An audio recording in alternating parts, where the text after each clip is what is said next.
Hey everybody, P.A. Turner, executive producer and host of your Break It Down show. Hey, our guest today, you're going to love this. We love her. We've had her husband on. She's been on before. We have Gabby Reece back, and she's talking about her new podcast, and we'll get to that in a second. What we love about Gabby, John and I, is that she's real. I mean, you can look at her and go, tall, beautiful family. They live in Malibu. They live in Hawaii. You know, Laird's a surfer. They're business people. They're successful.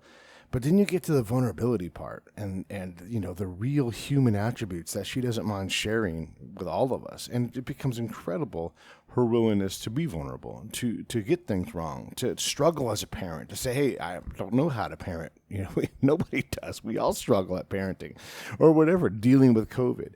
And so we have these kind of conversations with her, and it's refreshing to hear. And I love her approach to life. It's just keeps a smile on my face. And I know that you guys all appreciate it too.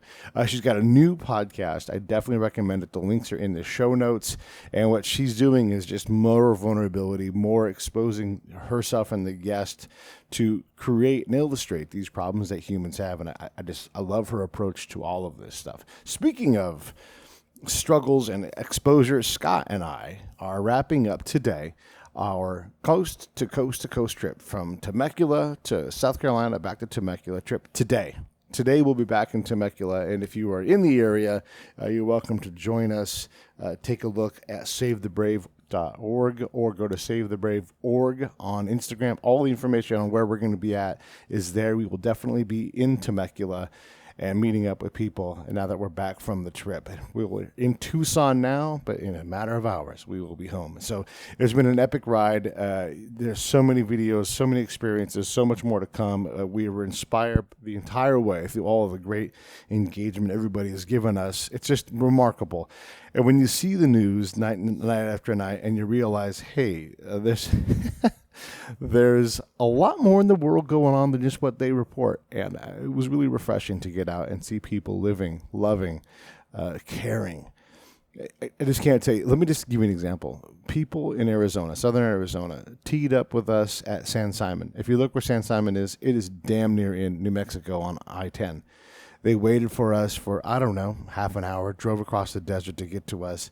And then we all got in a big group. And we rode to Benson, which is kind of the waypoint for folks like who go to Huachuca, where I did my Army training. And those people drove for an hour plus to come out and ride with us all the way into Tucson. And we must have had 50 people total out there riding to try to make a difference. We're going to be ridden out of town all the way to Gila Bend. And then we're going to be met by the media in Yuma and a bunch of other veterans and bikers, and it's just the community and the support is there, and it's incredible, and I just am so grateful. And I just want to illustrate, like, this is what it takes. Because yesterday I got a call, and another young veteran, 19 years old, Army National Guard, took his own life. And so it doesn't stop. It just keeps going. And we get to stop taking this trip. We get to stop, going out, meeting great people. But that person who's struggling, they need you to reach out. So reach out. Think about them. They may be at the end of the rope. Maybe they're almost at the end of the rope, and it's terrifying because they can see the end of the rope. Don't make them reach out. Let them keep two hands on the rope and go to them. Visit with them. Call them. Text them. Whatever it is, send a message. Open the door. Continue to talk. And I'll tell you right now, as a guy that has suicidal ideation, it helps me to talk to my therapist. We get to work on the hard things. I'm not in danger today, but it's terrifying. It sucks. And if you can take the time, doesn't matter if they're a veteran or not, in your life, and reach out to the people that you care about, someone you haven't heard from. Let them know you're thinking about them. Everybody likes that. All right, enough of the heavy stuff. Here comes Gabby Reece. Lions Rock Productions.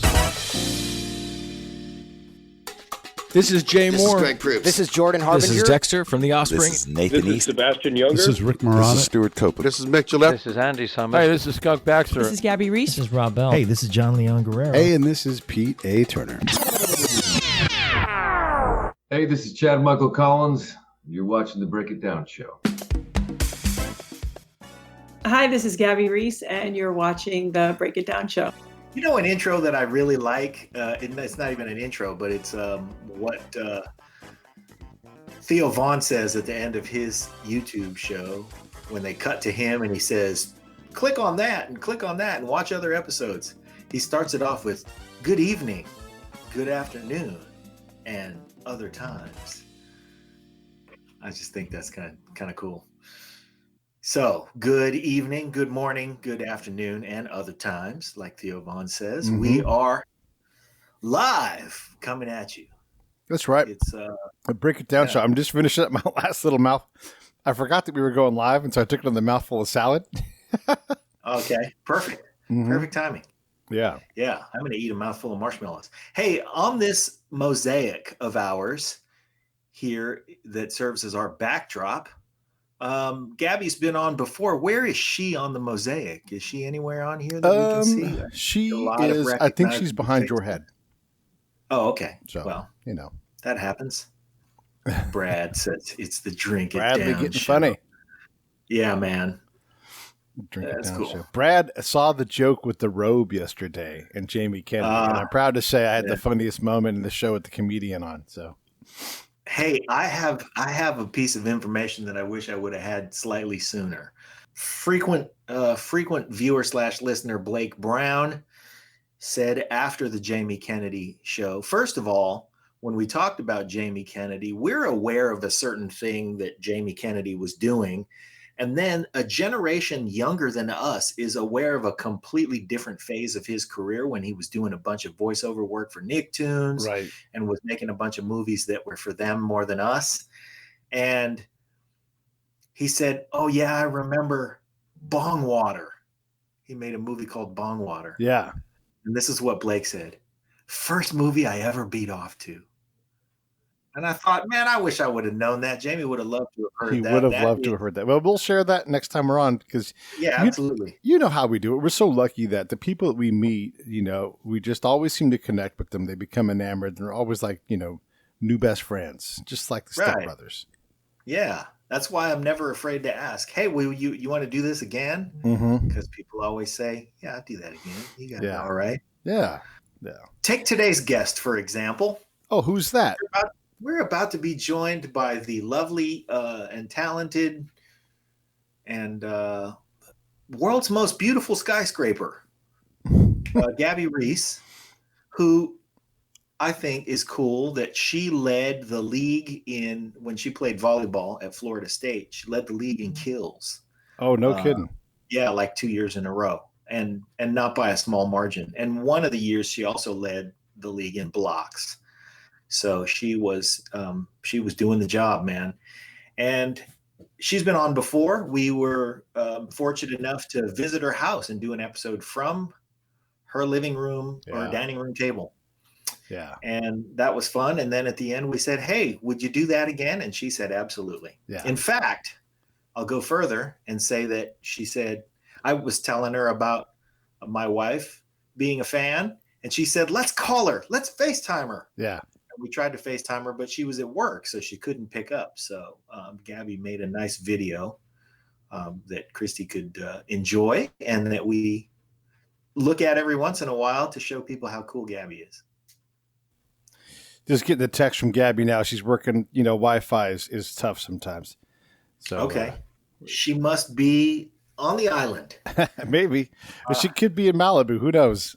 That's true. It's time between Malibu and Kauai. Yeah, she definitely does the. I think she might be there now. I think that's the good season for them. Everybody should go check out GabrielleReece.com if you haven't already.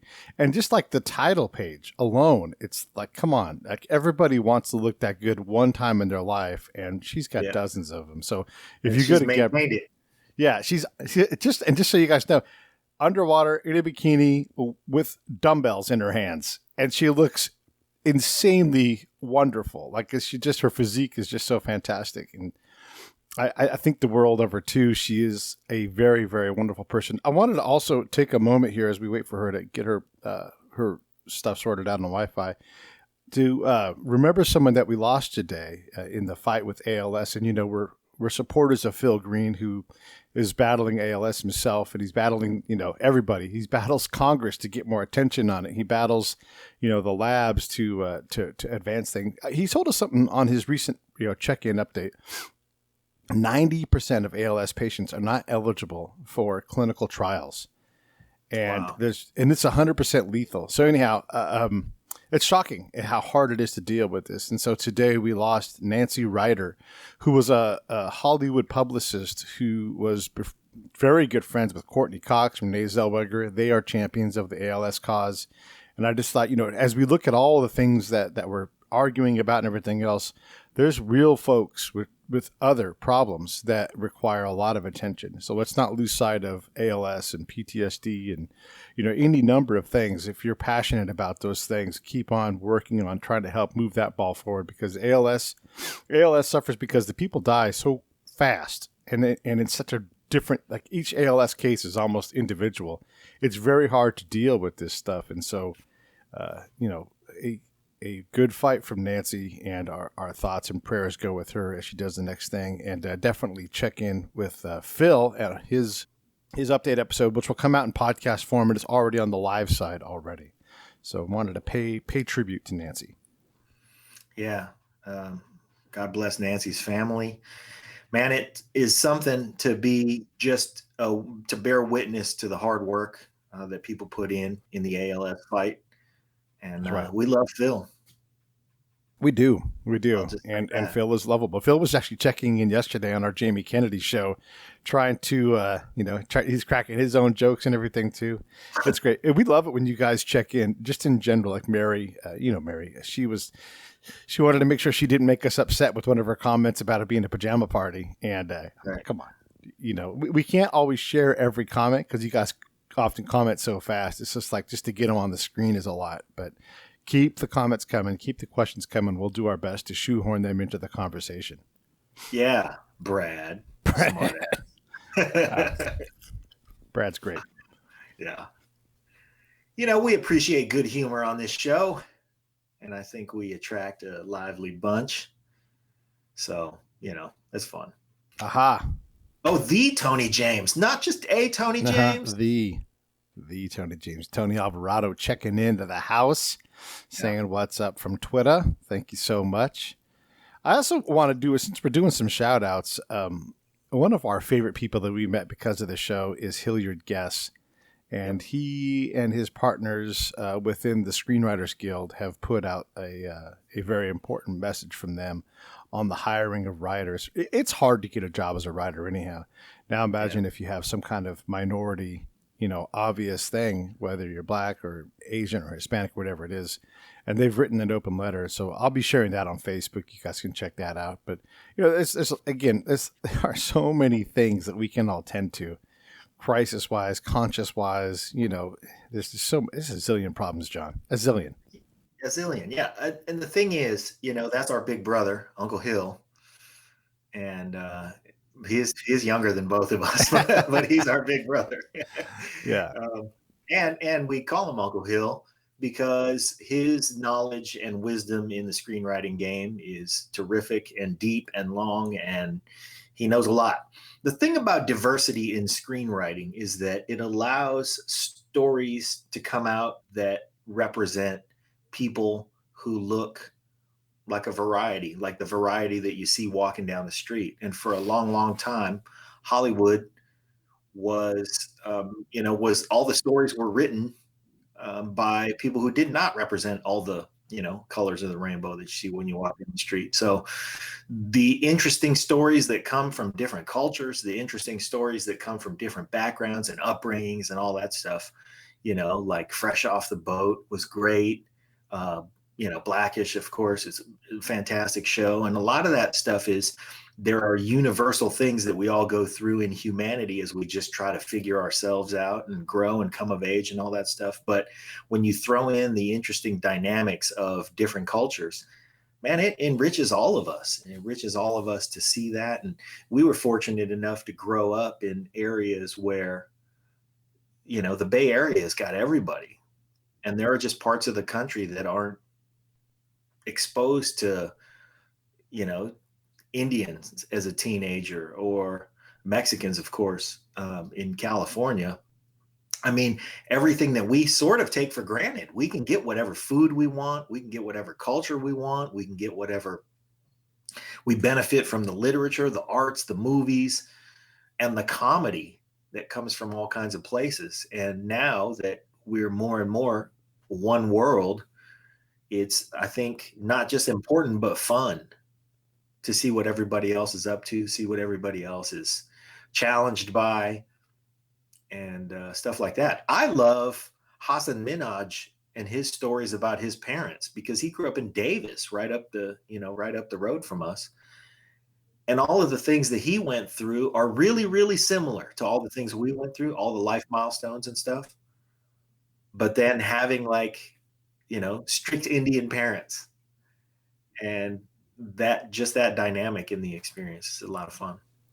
I'm working So- on communicate with Gabby right now. So Yeah, if you're just joining us, Gabby's having some technical issues on her end, and she's trying to get logged on. It should be on in just a moment. But she splits time. She's either in Malibu or in Kauai, and either one of those places, her place in Malibu's up. It's up on a hill between the canyons, and so I don't know what internet service can be like for her. I'm sure there are dynamic issues, but certainly if she's on the island, there are always issues that come up when you live on an island. So everything from intermittent power to intermittent internet to all kinds of stuff. So I'm sure she'll be joining us in a minute, and she's texting back and forth with Pete, trying to get the technical stuff dialed in.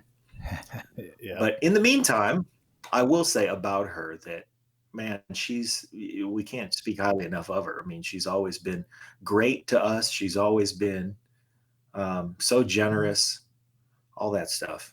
And she's just terrific. So she'll be with us in just a second. Now, addressing, Brad brings up 14-day quarantines. So 14-day quarantines, that's something that have been instituted in Hawaii. So if you go to any of the Hawaiian islands, they're going to make you stay put for 14 days. And a lot of times they'll just park you in your hotel.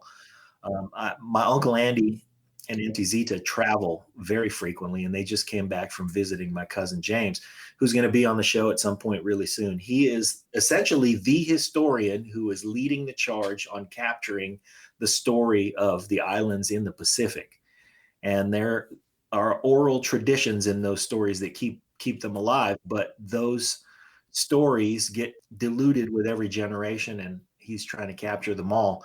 When he wrote his doctoral dissertation for his PhD in island studies, there was a shortage of reference material, where he was unable to quote sources that were in literature because he was quoting sources that were the last, old lady who lived in a village that's not there anymore. And she was 104 years old, and he was talking to her and extracting the stories and the stuff that, that had never been written down. So he's the guy in charge of writing it down, and he's going to be on the show. But my point was something that I'll get to later, because we have Gabby Reece Yes. right here with us. Hi. Hey, how Perfect are you? It's timing. great to see you again.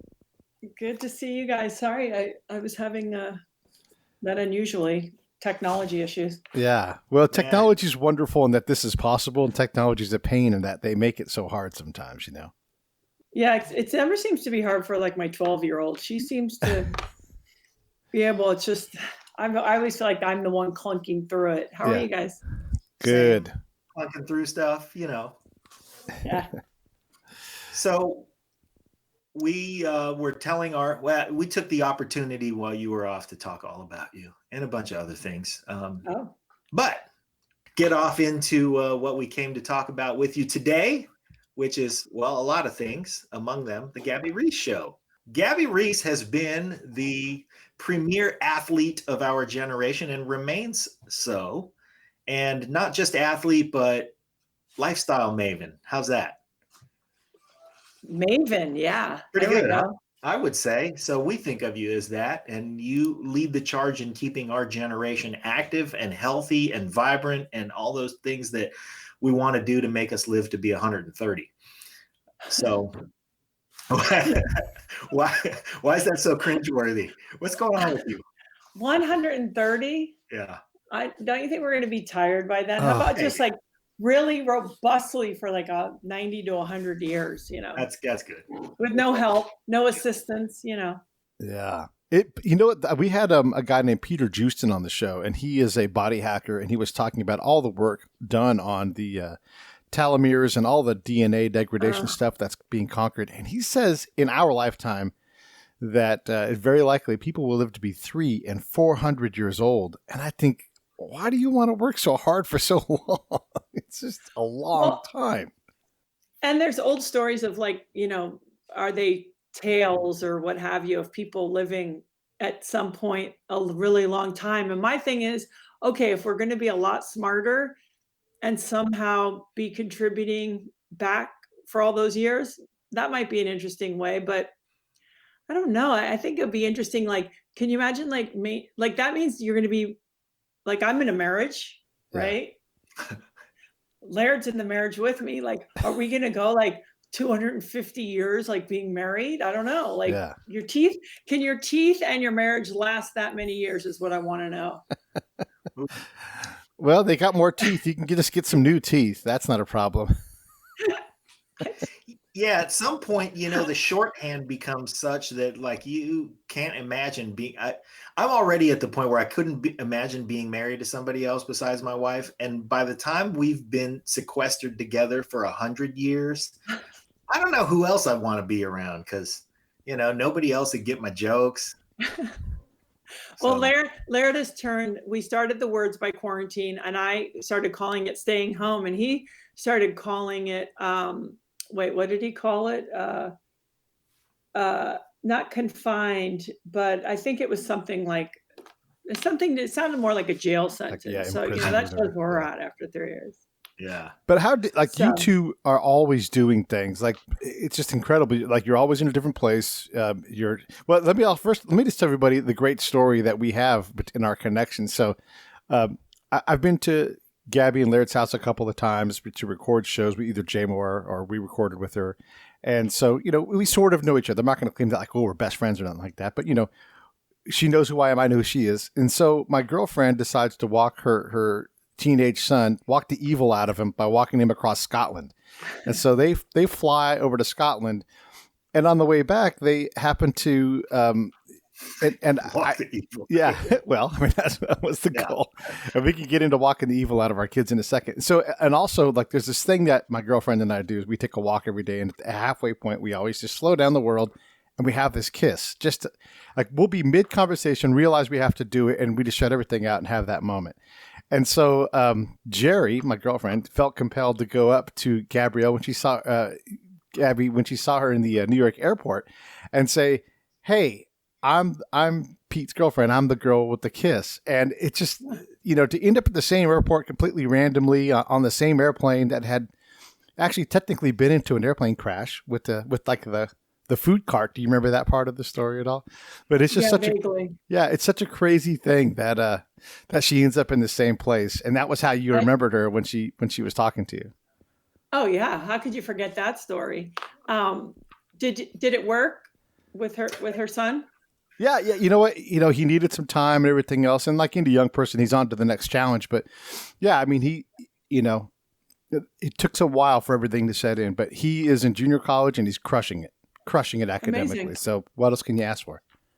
I think it's like that remembrance too of like the amount of chemistry that's going on with young humans and try to give them that room. And then the other things that they manage on top of that, none of us here when we were growing up, were inundated 24/7 with a device that we could be located or commented on or what have you, and have hormones and testosterone and estrogen, like it's all happening. Yeah. So I feel like it's a really new world for them to juggle for sure.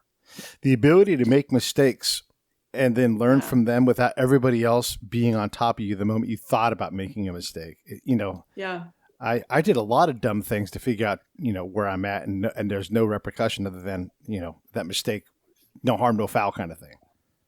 Well, don't you remember? And I mean, I think we even have it in our life, and hopefully maybe we do it a little less dramatically, is like so many things are really not a big deal. So it's like almost just allowing them and then letting people just move through it, especially young people.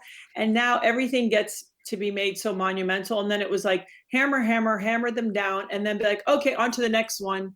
So I think it's it's it's a really interesting thing that they have to get through. And how do we give space for them to be like, this too is a part of living and making mistakes and moving on, and actually making it less of a big deal. But Yeah. so you want to talk about living to 130 or what? Yeah, let's do it. Well, Let's here's talk one about it. aspect of it, and I want to tell my. This is how I describe Gabby's story. When last time we saw each other, we were at your house and we were discussing, issues of health. And you were talking about how, in our late 40s and early 50s, we really got to be conscious of losing the belly fat. Now, you are a kind and lovely soul, but in my imagination, there was a split second where when you said that, you went like this. And I was like, ooh, wow. I'm going to have to hit those sit-ups when we get back. So since the last time I saw you, I lost about 42 pounds. And that's awesome. I found a gym in my area called Diablo Barbell that I'm plugging because my coach there, Ted O'Neill, has created more elite level power lifters than anybody in the world except for Louis Simmons, for everybody who knows who Louis Simmons is. Mm-hmm. That's amazing. It's a wonderful community. It's a great community. And it's not in any small part that, the influence that you, and also meeting Laird and the fitness that he maintains, which is ridiculous. Now you know how I feel. Yeah, made me think, wow, I got to get on the ball and at least just wake up in the morning and do something strenuous. I think, listen, I always, in an attempt to make it seem attainable and realistic to where people are at with resources, whether that's time or money or what have you, it's, especially for women, you need some resistance training. As men gravitate towards that anyway, Right. But to remind women, we need to put tension on the system, on the bones, on the ligaments and tendons, and get your heart rate, have to be able to catch your breath twice a week, just like literally jack up your heart rate in a real way over a small sustained period of time twice a week. And the King of Kings is what we're putting in our mouth. And just, I think sometimes people think, and we've talked about this maybe before, where it's like, well, I'm this age, so now it's that, and now I'm 40, so it's this, and now I'm 50. And realizing that that's not only not true and defined sort of by, I don't know who defined that, but it's the accumulation. Yeah. So if you kind of been doing a little bit of not the best for you things, habits, that accumulation catches up to you at 40 or 50, and that it's in fact not your sentence because you're X amount of years old, and in a way not to accept it. And I always think it's not about fighting it, right? I'm happy to be whatever age I am and the grace to live this long so far.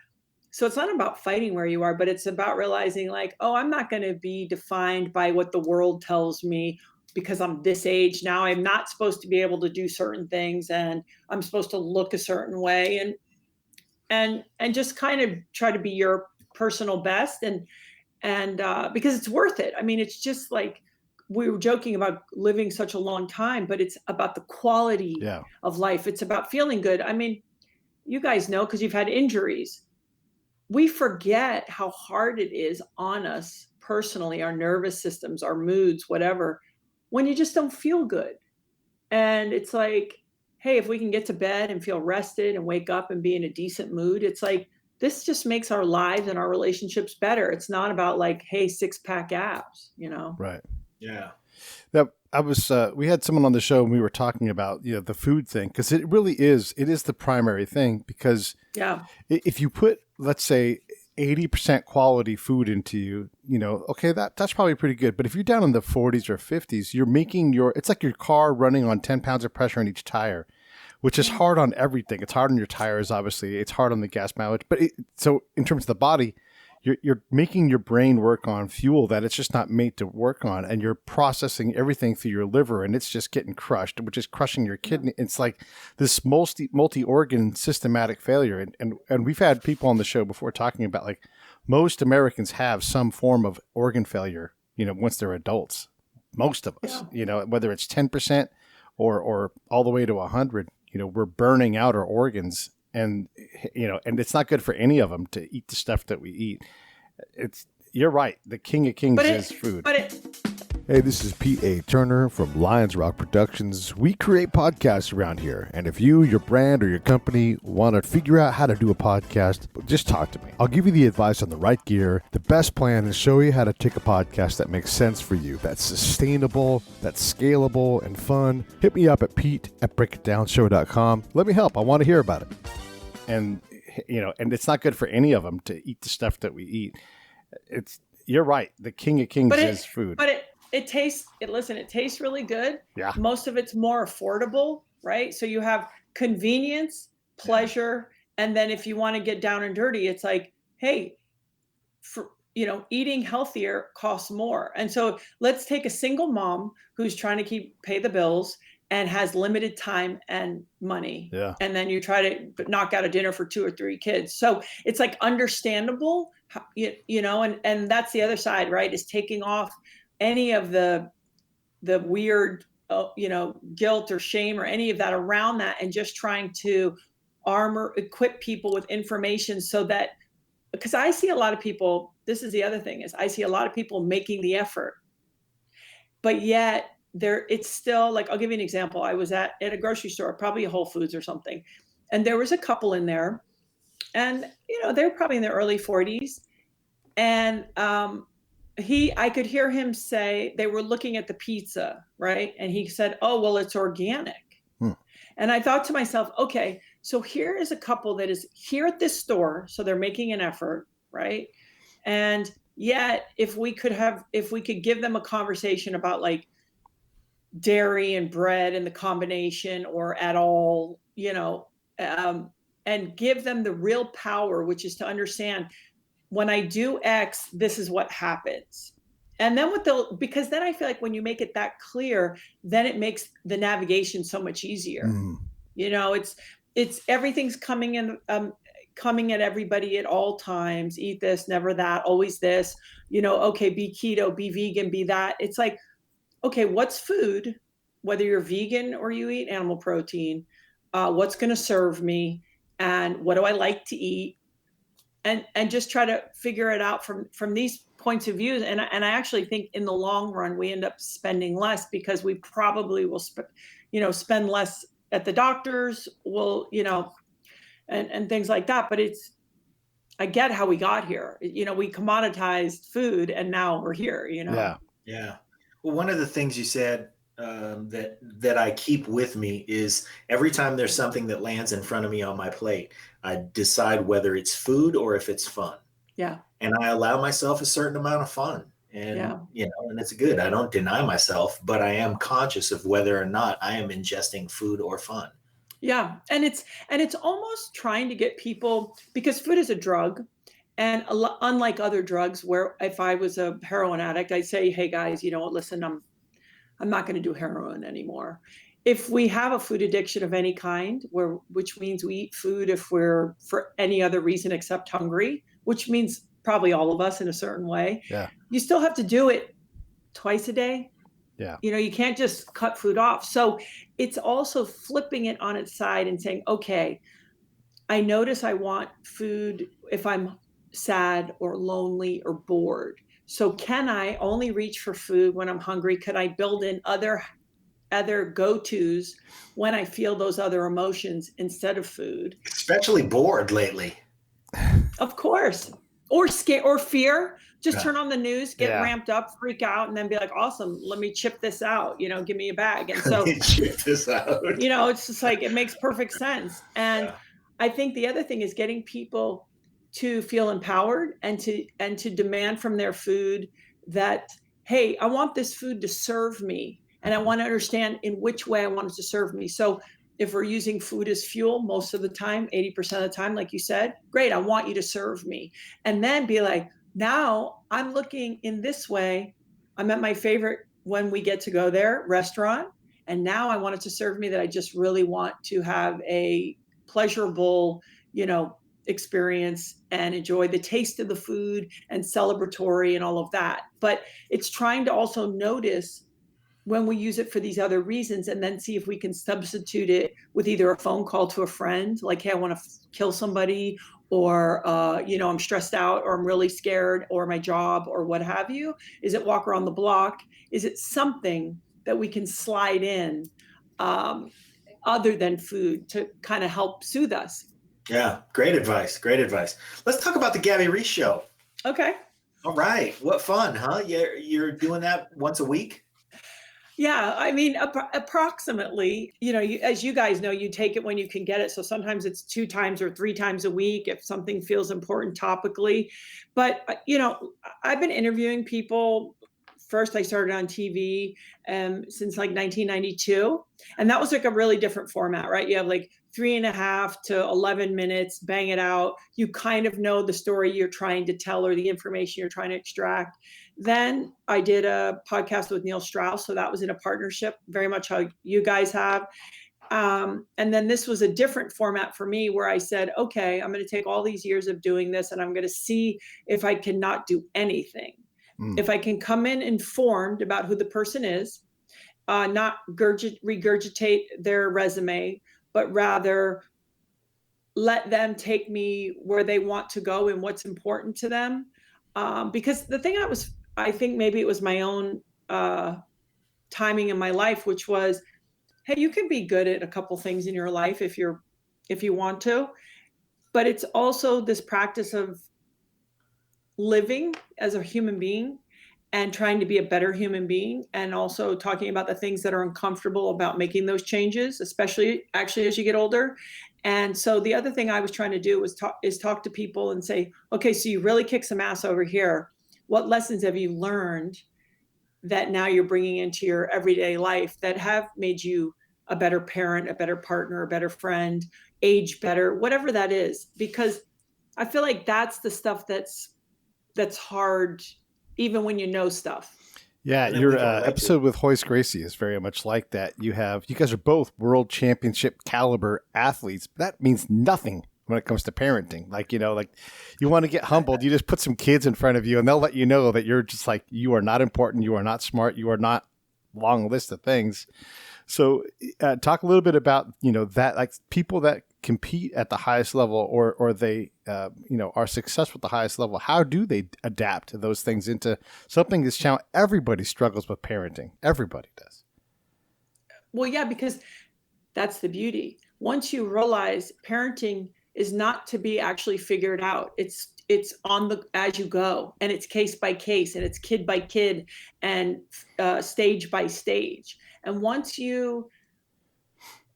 I say once you, it's like I've been a parent for 24 years, and my 2 biological children, my older are 16, so I've been a parent full-time for 16 years.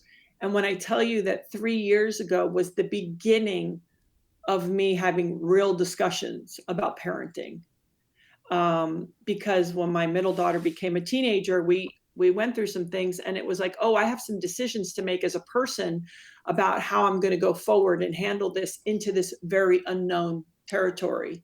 So for me, it was interesting because it's also the other very cool thing about it. And by the way, I always like to preface this by saying, if people choose not to have kids, great. There's so many dynamics of life. This is about being a human being. But what I do know is that all of us have these opportunities, especially as we move towards 40-ish and beyond, to decide, am I going to keep growing and learning and being willing to take a look at it if I can do it better and be different?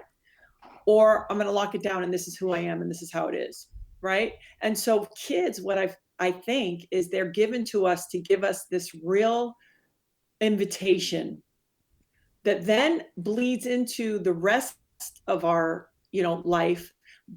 I find it in my business and my interpersonal friendships, but also when I'm 80, I have an opportunity to be very different if I was willing to take this invitation.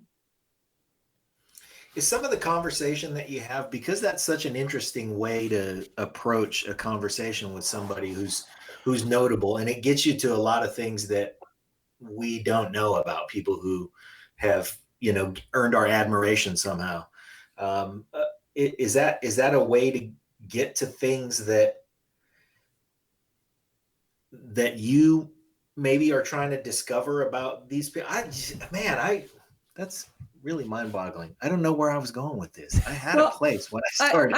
I think I understand what you're saying. I don't enter with too much of a pre-intended agenda, because I think I'm going to be missing the point.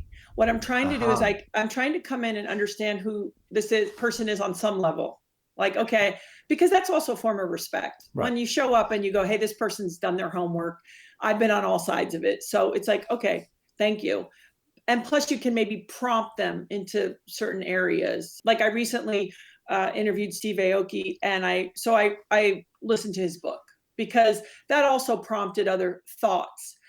However, what I will say is that you ever go to a dinner party and whatever is really kind of on your mind and that person's mind that you're going to maybe sit next to that you don't know, that's sort of what you talk about. And oftentimes it's what's in the ether. So I sort of say, okay, I'm going to show up and I'm going to start it. And I'm going to let them tell me where they want to go, which is for me, the scary part. Cause it's like, are we going to go anywhere? I don't know. But it's allowing that, because I usually feel like if it's on their heart and mind, it's probably on a lot of people's heart and mind.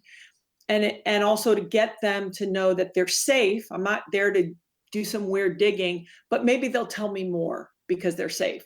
Okay. And it's wherever they want to go. If they don't want to talk about parenting, like I was joking, actually, Hoist is a great example. Hoist, I maybe wanted to get into it a little bit about marriage, but for whatever reason, I just thought that's not the thing to get into it with Hoist right now. And so we didn't. And so I don't have any preconceived things that I won't let go of. I have some ideas, and then I see where it goes. Yeah. Plus, people are complex. So even if it's, one of the things we learned from Jordan Harbinger, you got to take your ego out of the questions. And, if you do that and you figure out the right thing to ask or to tease out, it's often not that thing that you thought of. It's something that's better. Yeah. And I think I really like people, and my hope is that I'm looking for the best in people. And it isn't for me to be the police. I have my own stuff to deal with. Like I have, you know what I mean? And so when I have you in front of me, what I'm trying to see in you is what not only you can teach me, but maybe share with the audience that's unique and different about you. And if you want to share the stuff, that's on you, Yeah. And as far as like getting you or, talking about how many times you've kicked ass and how amazing you are, that's everywhere. Everybody knows what to do. The 7 best this ways, I'll tell you how to, it's like, that's all great. But the thing for me is when someone is willing to say, I'm interested in being my best self. I have been in the pursuit of excellence, and people have even maybe called someone a champion or the big boss CEO. And I'm still free falling and trying to figure it out. Yeah. Like for me, I'm like, okay, because then maybe you might be stronger than when you know everything. Yeah. That vulnerability, the exploration of that is really powerful, because it's one thing to sit on top of the world and you've done all these things, but that's really not attainable for anybody else because you're so spiky in your brilliance that it's just, there's no way to do that. But understanding their vulnerability might help you deal with something and we all can identify with that. And we're humans. Like that's what we're doing. And if you were lucky enough to be the CEO or the champion, I'm so happy for you. But also part of the conversation for me is if there is that person who doesn't have tons of access, like they don't have, like just even being able to be married to Laird right away, I have access to a lot of like inspiration and support and creativity, all the stuff, right? So what if you're this person who's kind of going at it, maybe a little more alone, but you're sort of looking for that, or you don't have an extra ton of time or that support. So for me, I'm hoping that those conversations at least give that to some of those people, because it's like my acquaintances that are professional athletes, believe me, they have trainers and they can eat organic. They're good. Yeah. How do we take care of the group that doesn't isn't getting as much, but also don't make it like, let me tell you how to be. Yeah. Yeah. Versus trying to spark it in them. That's where I'm at in my life right now, is like, it's even, I've been listening to this book called The Courage to be Disliked. And it's about Adlerian psychology, basically, Alfred Adler. And really they talk about like horizontal relationships versus vertical relationships, and kind of this idea about how do we encourage one another and lift each other up versus I'll be the measure and the expert to tell you good job. Yeah. Right. Yeah. And even with my kids. So I think I'm moving more in that direction because I feel like I'll learn more and make less mistakes thinking I really understand and know something. I think it's funny that you're going in that direction, because your podcast with Neil that you brought up, the Truth Barrel, that was a great shtick, if you don't mind me calling it that. Yeah. Because you went into a 200-degree sauna with people and then sat in there with them for an hour and broke open a vulnerability. But now you're describing breaking open a vulnerability, and maybe less breaking, but more just sort of being available for the vulnerability. And why wouldn't that work for you? Because you are notoriously kind and hospitable, and people do feel safe around you. So now it feels like you're sort of doing the same thing, but you just have a different tack on it. How much of that is a new space in your life, or how much of that have you employed all along? I'll be honest with you. I think a lot of, and maybe I've said this before, I was never groomed to do anything in my life, right? The way I grew up, okay, maybe graduate high school, maybe who knows, right? And so I find myself in this place where I kind of fumble through being a college athlete, had a good career, and then played professionally, and sort of found myself at all these places. And I guess the thing for me has been to, weirdly, I have a mixed bag of being like kind of pretty confident in like my point of view and like what I'm trying to do. And then also incredibly unsure, like checking and rechecking. Is that me? Is that my ego? Is that fear? Who's talking? Right. Not wanting to misstep, not wanting to have the audacity to ever make people think I know something or I'm separated. So the thing with Neil is interesting, because I asked Neil to be my co-host because he's supremely confident in his sort of way, certain things, right? And this is more about me saying, I'm not totally sure, but what I am sure is that I can show up and I'll be there on the other side when I interview this person, and I will do a good job as far as being prepared and saying all along the way, I'm going to feel unsure, but I'm still going to do it. And I think that. Well, I'm going to say, though, that that unsureness that you described for the rest of us comes across. I mean, your confidence definitely comes across, but the unsure part comes across as openness.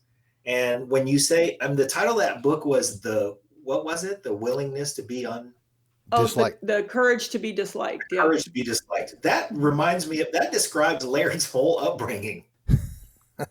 Pretty much. And the funny thing is if you listen to the whole book, and then at the end, basically what it comes down to is like, we know this for sure. If you want to be happy, or happiness comes when you are of service, period, end of story. And so I think I sort of feel like the more you work, the more, if you've been around, if you've had a public job, if you've accrued any financial success, whatever, that you have to keep putting yourself, and I appreciate that you say it comes across as openness, but I'm telling you what it feels like. And it's like, well, okay, here we go, and I think it's a better way to stay in a position where you're going to continue to expand versus, oh, I got this. Because that's like a death. You might as well be dead then. Yeah. Yeah. So true. When you're exploring topics with your guests, a lot of folks struggle to express how they do what they do when they do it well or whatever it is, because for them they kind of just don't know, because they just do it, and so a lot of times the answer is do something harder, like just harder, and that's always a cue for me as a host to go, let's circle around and let's look at that, because you've identified where the work is. But you can't just work harder in the wrong direction. That's not helpful.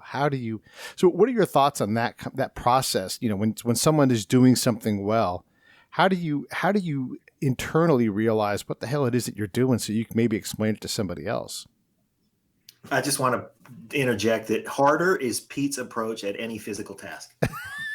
Please continue. I can respect that.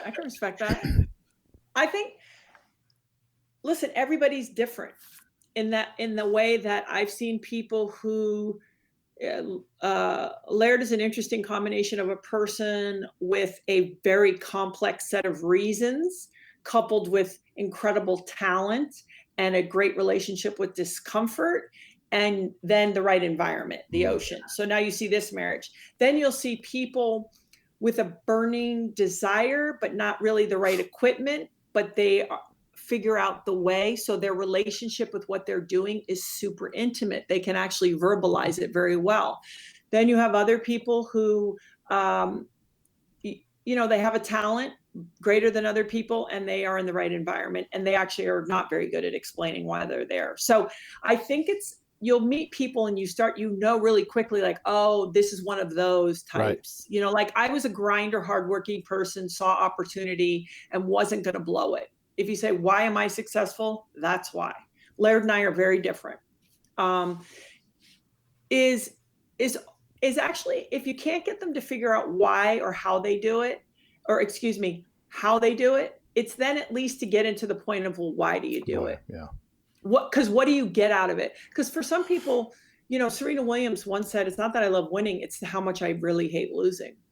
Oh, wow. And you just go, oh my gosh. So, okay, Laird, for example, there was a quote, I might botch it a little, like competitive people get satisfaction out of beating other people. That's I'm a little bit like that. And creative people get satisfaction out of the experience. And that's actually more like Laird, right? So I think we're also different, and it's our why. If we can't get the how, it's like, well, why are you doing it? And a lot of people, it's like, hey, I had to eat. And so there was no safety net. Yeah. There was flames. Let me tell you, I was focused. Yeah. There's a quote from Tiger Woods too. He talked about, at the height of his stuff, like he didn't like how the ball was rolling in the cup on putts. Not the fact that it was going in, but like the how it went in. And he wanted to, he was that, like, he knew exactly that's where his work was. Yeah. To give him a greater margin of error. But he's also about winning. Yes. Right. Like he's an interesting, I've known Tiger since he was like 18 or 19. And what's interesting is I had a conversation with him maybe 2 years ago when it was bumpy, before he had some real upswings. And I'm not talking out of school. I don't think I'm saying anything that's disrespectful to him, but he said, I love my life. I love my children. He's he's involved heavily with his family and his children. And he's like, but it's so hard for me to be like happy if I'm not winning. And wow. So that conversation in itself is so important, because we all know one thing: for no person is it sustainable. Right. Period. You're not going to be young and gorgeous forever. You're not going to be the guy or the girl forever. You're not going to be the CEO. You're not going to be the billionaire. You're not going to be the king. It's not sustainable. So it's getting people like weirdly to say, hey, be in pursuit, go for stuff, but take care of your everyday and real life enough so that when things ebb and flow as they do, what makes you genuinely feel good or peaceful or fulfilled is based on the things you can control, which actually is your interpersonal relationships with people. And that's kind of it, with the exception of like the one that you put yourself through. So like your training life or if people meditate or whatever, and just kind of trying to keep reminding them, like, it's not out there. That's sexy. It's shiny. It's fun. It gives you something to do, but I don't think it's out there. I really don't. You know, you're making me think about, so when my body's beat up from combat, I'll probably at some point have to get 2 new hips and everything. When you have new joints, that's what that's like. But I learned that I can swim in the pool with fins, which attacked my ego, but I'm like, but I can use my hips in that motion and it doesn't cause me extra pain. And then also it takes a load off my shoulders as I go to do strokes, right? And so I had to figure out how to defeat my ego in the pool because it was always trying to undermine me. But oh boy, when I was allowed to swim, which I'm not right now, but I actually found this thing that I can do. And look, I'm like a shitter sucker truck when I swim. No one likes my stroke. It's like, what is that guy doing? But the thing is all day long. Like if it was an all day long competition, I would not even have to try to win. I can swim all day long. So I've been able to, like a shitter sucker truck? Yeah. No one looks at that and goes, "Damn, that's what I want." Yeah. But that's, I think, for a lot of folks who have a lot of blank time in their athletic pursuit or their fitness pursuit, I think there's a lot of these mountains to get over. Like, I just don't care for lifting weights anymore. I did it a lot before. And it's not worth the aggravation when I get something wrong and I hurt a tendon or anything. So I want to put my body under a load, but it took a lot of exploring and ego swallowing to get to the pool in a way that worked for me, which is very specific to my body. Right. I think, well, again, this is your life, right? And your journey. And so for you to look left and right for the reference of what you need to do that's best for you is not the way to go. I mean, we need to ask people for information and say like, hey, but I think it's in, a lot of the answers are in us if we can quiet ourselves down and be that honest with ourselves and tailor it to who we are. Because for a lot of people, like you said, like the gym, like they go, hey, that's not fun for me anymore. But I need to accomplish some of the things I could get from the gym. So how else could I do that? Right. And it's, you hear this a lot. Like you hear people say, like, if you were going to talk to me and I was in that situation that you have been managing, you'd probably be pretty nice to me. And I think that we get tough on ourselves, and I mean, I know we do, but it's like, how do we hold ourselves truthfully accountable for real? But how are we kind to ourselves the way we would to a really close friend and do it that way? I have a selfish question. Now that I've reacquainted myself with my inner athlete, I want to train with you guys. Okay.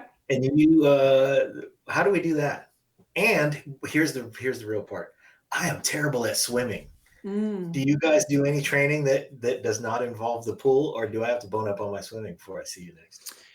Well, this is what we can do, because I have a lot of athletes that come here that did not grow up with exposure to water. They are phenomenal super athletes, and let me tell you, they are panicking in the water. I mean, they're the most courageous moments I've seen of their life.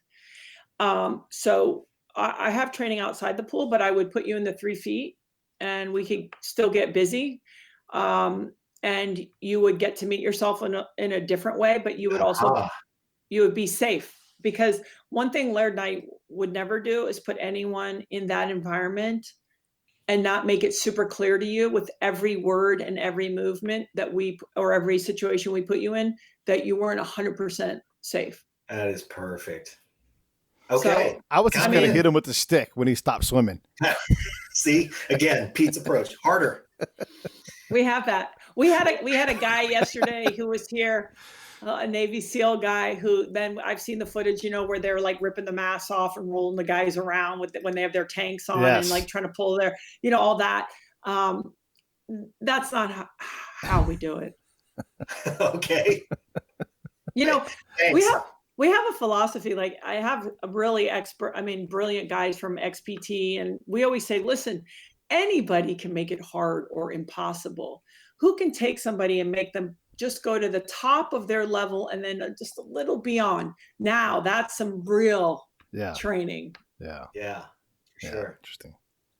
Hey, let's get back to living to be 130 years old, because we got away from that. All right. So inform us. Tell us what you figured out. Well, first of all, you can't hack your way there. And if anyone tells you that, they're totally full of shit. You have to put tension on the system. And that's just the way around it. And so you can appreciate this. There is on some level no avoiding the work. Right. Consistency, I think, is king. Food. If the starting point would be sleep. We have to get to sleep. And now with our devices and what have you, blue light and all of that, I think that would be an important thing for people to start to manage throughout their lives, and making sure they're sleeping their sleep hygiene, if you will, that they're sleeping in a nice, cool, dark room. So getting their electrical tape out and putting it over all the things that have lights on them.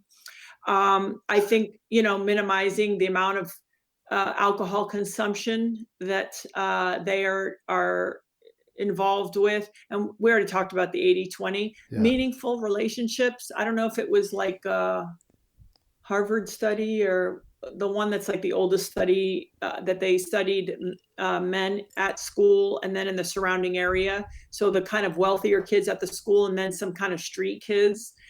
And basically it's been a 70-year study, and everyone that kind of lived and was helpful and went on, most of them, their main thing was they had meaningful connections. I think it's hard to avoid that. And yes, there's exciting things where you can get your blood work done and your hormones. I mean, telomeres, we'll see. Yeah, I right. I appreciate the idea of telomeres. I've been, known about telomeres for 10 or 15 years. It's still, they don't know. And I think there's going to be a lot of things that can keep us that quality of life. It's like lifespan. Dr. David Sinclair, he talks a lot. There's a bunch of stuff in there that really suggests being 100 and being, good to go, vital and things like that. But I think, like anything, it's consistency, and it's the deposits that you make each day. And stress is still the one. We can go on and take all the vitamins and get, NAD shots and do all the stuff. And if we're freaked out and not sleeping, it's kind of a moot point. Laird always reminds me, I'm actually worse at it than he is, also about enjoying life. I'm always trying to go somewhere, like I always something to do. I like, isn't that what we're doing? Yeah. And he is very hardworking. He's the hardest working person I know, but somehow he is so clear about having fun. Huh. Like, his New Year's resolution every year is laugh more and have more fun. Like he somehow didn't buy into like, I'm here just to connect the dots from one day to the week to the month to the year. And having said that, like I said, no one will create greater output than Laird, but he's still so clear about that. I'm still working on that, And that's fine. Hey, listen, you can work at it, constantly get better, constantly need to improve, and be doing great at it all at the same time. It's one of those things in life. Yeah. I take myself so serious. So, I'm like trying to lighten up a little bit, but I think I think there will be you guys know this, I have a metal knee. Laird has a metal hip. It's like, there's going to be stuff that we can just keep rolling, and maybe finding however we can, even if it's you're alone driving in your car from one point to another, like if you go to the market or you drive to your gym, a little bit of quiet. There are people who say like, hey, I meditate. I think that is really important for your brain health, your brain preservation. I'm very interested in microdosing. Me too.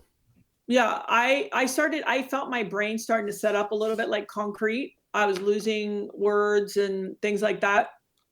So after I read How to Change Your Mind, I started really looking into that. So that's something I think is interesting. Obviously, we use the sauna and things like that. And the cognitive benefits of being in the sauna, especially for men, 2 to 3 times a week is on the data is really impressive. So if people have access to any kind of heat and they can sit in there for, 15 to 30 minutes, 2 to 3 times a week, I think there's great benefits from that. Release the heat shock proteins. Hey, I want to just close by saying we had your neighbor, Rory Kennedy, on the show.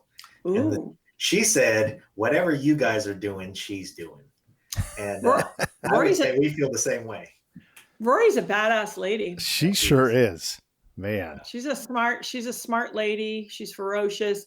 I always said it was nothing better than having a middle-aged white lady tell her story, because she was not into surf porn and wasn't a fan, and she was going to get down into it. So I have a lot of respect for Rory and her tenacity and the things that she's focused on. I really felt lucky to know her even more because we got to work together. And she's just a teeny tiny little person, but she's got the heart of a lion. She's absolutely courageous. I mean, there's no fear in that lady at all. I mean, at least externally with her projects. Personally, I have no idea.